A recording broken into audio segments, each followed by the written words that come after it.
लोकसभा चुनावों को लेकर के कांग्रेस की अहम बैठक चल रही है, जिसमें पीसीसी चीफ डोटासरा, प्रभारी रंधावा, पूर्व मुख्यमंत्री अशोक गहलोत मौजूद है और वही मीडिया से भी रूबरू हो रहे हैं पूर्व मुख्यमंत्री अशोक गहलोत।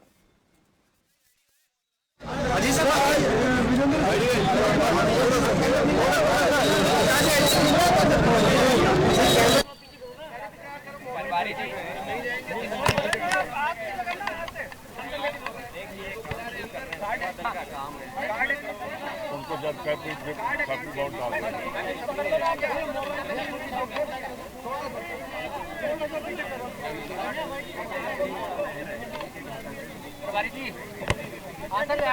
लोकसभा पर चर्चा हो रही है, किस प्रकार की चर्चा रही? देखिए, पहले तो आज जो मीटिंग हमारी हुई है वो 6 तारीख को हमारे अब जो इलेक्शन मैनिफेस्टो है वहाँ उसके लिए खड़गे जी, सोनिया गांधी जी और राहुल जी तीनों आकर जहाँ हमारा जो मैनिफेस्टो उसको रिलीज करेंगे, तो उसके लिए हमारी मीटिंग हुई और वो 11 बजे हमने पब्लिक को टाइम दिया है।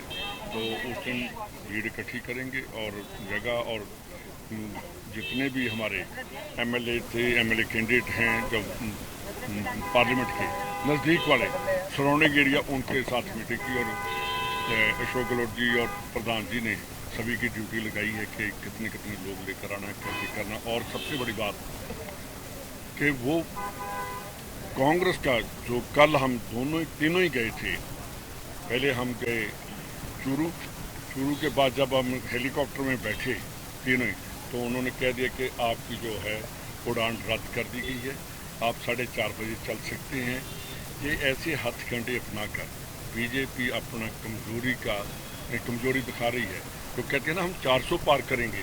मैं उनसे पूछना चाहता हूँ कि हरियाणा में 2 तो कांग्रेस की कैंडिडेट दे दिए उन्होंने, अशोक तंवर और जिंदल। पंजाब में भी ऐसे ही कर रहे हैं कि जो कांग्रेस से आकर, राजस्थान में ये मालवीय कहाँ का है।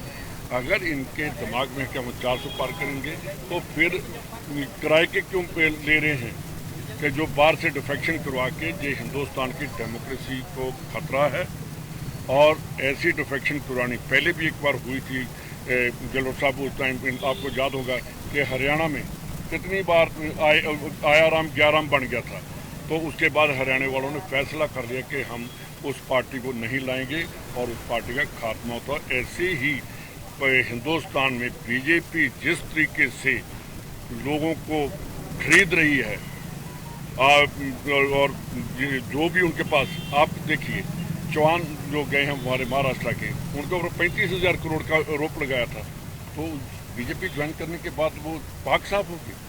तो इनके पास वॉशिंग मशीन है तो उसमें डाल दो, बेईमानी खत्म। ये जिसको हम इलेक्ट्रल बॉन्ड कहते हैं, ये क्या है?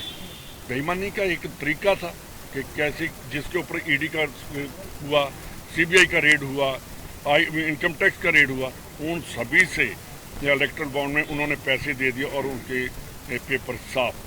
ये लोगों में हम जाएंगे तो आप राजस्थान में देख लीजिए जो योजनाएं जहाँ लागू हुई, कहाँ गई तरजीब योजना? क्या है? कुछ दिखाई नहीं दे रही। इंदिरा रसोई बंद कर दी। जो मित्र रखे थे आप वहाँ 5,000, उन बच्चों का क्या कसूर है? नाम बदल दो। आपको राजीव गांधी का नाम नहीं अच्छा लगता तो आप किसी और बीजेपी के लीडर का नाम रख लो, पर उन बच्चों को नौकरी से तो नहीं निकालना चाहिए। ये सभी बातें हम लेकर पब्लिक में जाएंगे।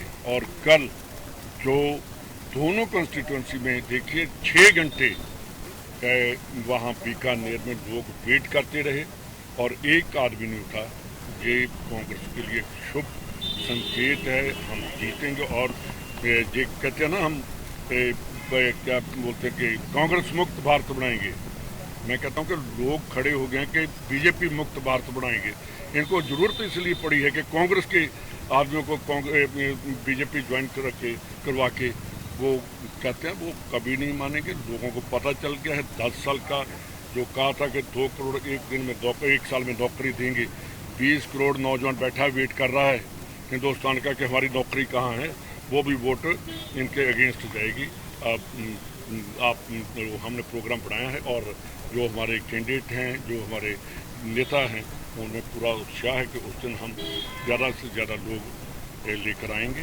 पहले तो हमारा था कि मैनिफेस्टो रिलीज करने पर इन्होंने हमारे चीफ मिनिस्टर साहब, एक्स CM साहब और हमारे अध्यक्ष जी कहने लगे कि नहीं, हम रैली करेंगे। तो उनसे पूछा कि क्या करना चाहिए, कहने लगे जी रैली करनी चाहिए और ज़बरदस्त लोगों की भीड़ में जो इलेक्शन मैनिफेस्टो है वो होना चाहिए।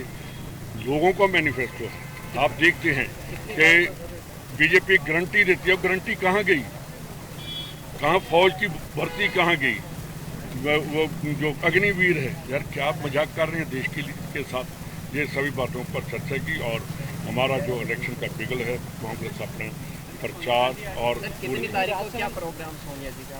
6 तारीख को वो आएंगे। उस दिन हमारा इलेक्शन मैनिफेस्टो रिलीज होगा, पब्लिक मीटिंग में रिलीज। पब्लिक मीटिंग में। राजसमंद का टिकट वापस कर रहे हैं नहीं, देखिए टिकटें तो हर पार्टी को टाइम टू टाइम चेंज करनी पड़ती हैं, वो हम देखते हैं। सर पर्यवेक्षक लगाए थे, स्क्रीनिंग कमेटी थी, कैंडिडेट से क्या बात नहीं हुई का भाव था? होमवर्क नहीं, वो देखिए ऐसी कोई बात नहीं है।